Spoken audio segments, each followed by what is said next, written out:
On a les gars un dernier épisode, l'épisode 9 de JJK qui est plutôt intéressant je trouve, avec l'introduction du personnage, d'Higuruma et là, on aborde en fait, il y a quelque chose qui est assez bien fait je trouve et intéressant. Bon après ça casse pas 3 pattes à un canard non plus, mais c'est plutôt bien fait et intéressant. C'est qu'avec l'introduction du personnage d'Higuruma, on a cette critique du système un peu judiciaire et de la justice, dans le sens où il met en avant un rapport de force injuste, ce qui est plutôt paradoxal quand on parle de justice, entre la défense et à chaque fois l'accusation. Les moyens ne sont pas les mêmes, les méthodes, le rapport de force est totalement, déséquilibré et donc tu as cette critique, un peu beaucoup de la justice dans cette vidéo et un peu aussi de la société, où il évoque aussi la justice et l'injustice dans nos sociétés, où de nos jours, beaucoup préfèrent détourner le regard et fermer les yeux sur certaines choses pour entrer un peu dans le moule de la société et pour pas avoir de problème. Donc on met un peu en avant, même beaucoup en avant ça dans la vidéo, cette, critique de la justice et on a un personnage Guruma qui semble être une très bonne personne dans le fond, avec des valeurs et des principes ancrés en lui et tu as des moments forts où il dit que si en gros la déesse de la justice, se bande les yeux pour avoir une justice équitable en fait, nous les humains, la plupart des humains en fait, ici vont se bander les yeux ou détourner le regard, pour pas voir plutôt certaines injustices et même si beaucoup le font et la majorité le font, lui, il va pas le faire. Lui, il va pas détourner le regard de ces injustices et même s'il est le seul à le faire, il va continuer en fait sur ce chemin et donc tu as un personnage déterminé qui est plutôt intéressant. En fait, l'introduction, elle est très intéressante et on évoque encore l'injustice aussi, enfin un peu cette notion d'injustice avec, à chaque fois ses clients ou à chaque fois, bah, face à la dure réalité, on va dire,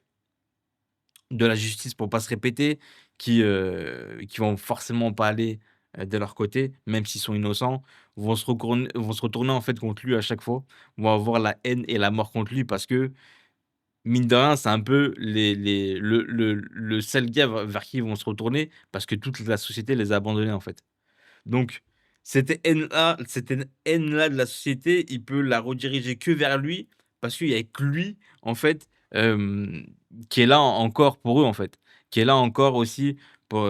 parce que de base, il leur a donné de l'espoir, d'une justice qu'ils n'auront jamais.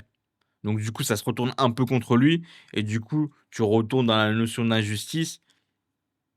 et c'est plutôt intéressant. On va pas se mentir, c'est plutôt bien fait, dans cet épisode. On a toujours une aussi bonne animation de mise en scène plutôt intelligente, plutôt travaillée et ça depuis le début de JK quand même, c'est plutôt,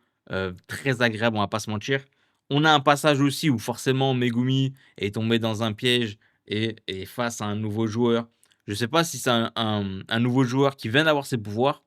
d'exorciste ou, un ressuscité. Donc, et là, direct, on revient un peu sur Kenjaku et tu as le joueur qui théorise un peu avec Megumi sur les réels objectifs de Kenjaku parce que depuis le début, cette traque mortelle et les règles qui sont établies sont un peu bizarres et un peu floues dans le sens où tu sais pas trop, ce que veut faire réellement Kenjaku. Tu as des trucs qui sont encore flous, qui sont pas cohérents et tu sens qu'il y a un objectif derrière qui est en fait qui est pas révélé par Kenjaku. Donc du coup, bah, tu as le joueur qui théorise et qui théorise le fait qu'en réalité, le véritable objectif de Kenjaku, c'est de faire une sélection naturelle à travers tous les exorcistes et qui restent au final, à la fin du jeu, tous les plus forts et lui, il est là, bah, une fois qu'il y aura tous les plus forts réunis, lui, il est là, il va lâcher une bombe et forcément éliminer tous les plus forts et du coup, il va rester que lui et du coup, il y aura personne en gros pour, mettre au travers de son chemin. Je pense, c'est un peu ça que j'ai compris par rapport à la théorie et ça, c'est plutôt intéressant parce qu'on a enfin un peu le réel objectif de Kenjaku puisque depuis le début, entre toutes les règles, toute la mise en place, le dernier épisode où la seule chose qui était intéressante dans le dernier épisode pour moi, c'est que tu le vois comment il sort les non-exercices du jeu, de la barrière et cetera à travers les rêves, ce qui était plutôt intéressant et tu voyais une autre facette de Kenjaku. Mais du coup, ouais, tu avais plein de choses floues encore du côté du jeu de la track et on savait que petit à petit, on allait avoir de plus en plus d'éléments là-dessus. Donc ce passage-là était aussi plutôt intéressant. Après tu as enfin, tu as le passage où Itadori rencontre Iguruma et du coup tu sais que lui vient d'avoir ses pouvoirs, hem, par rapport à la track, à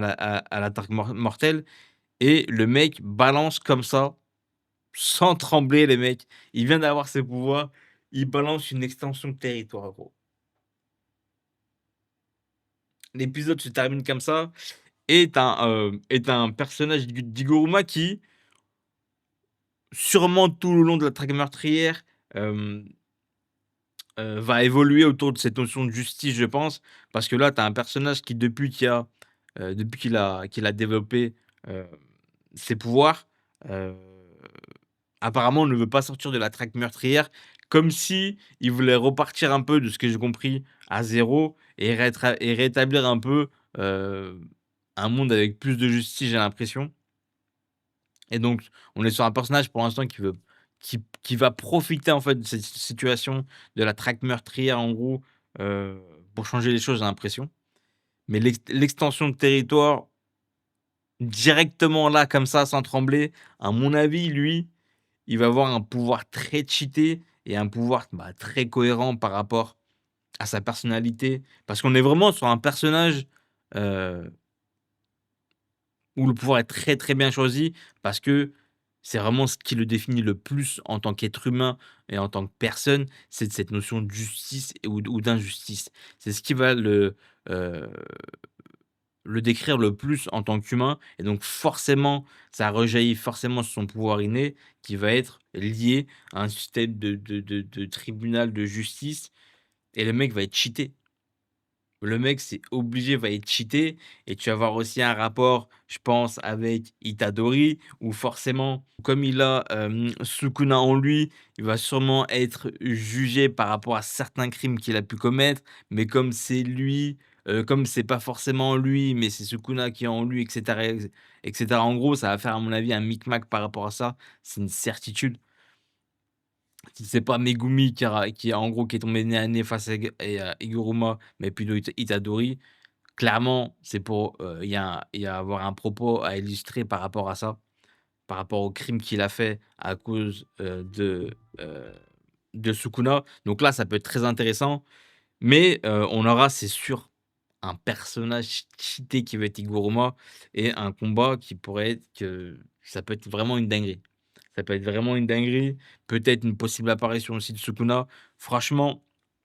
je vais pas vous mentir les gars, je sais pas parce que moi j'ai pas regardé forcément j'ai pas regardé les scans, ni le manga par rapport à JJK. Je me suis fait spoiler sur certaines choses, mais j'ai vraiment mais plutôt vers la fin, on va dire du manga, mais j'ai aucun spoil honnêtement sur la track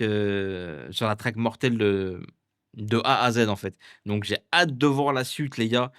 Très, très, très bon épisode, je trouve, mieux que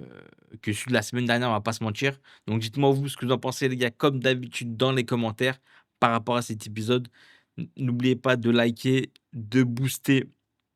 la vidéo et de vous abonner les gars, si vous kiffez mes débriefs, mes analyses et mes reviews sur JJK et nous on se dit à la prochaine pour une prochaine vidéo comme d'habitude. Allez, ciao.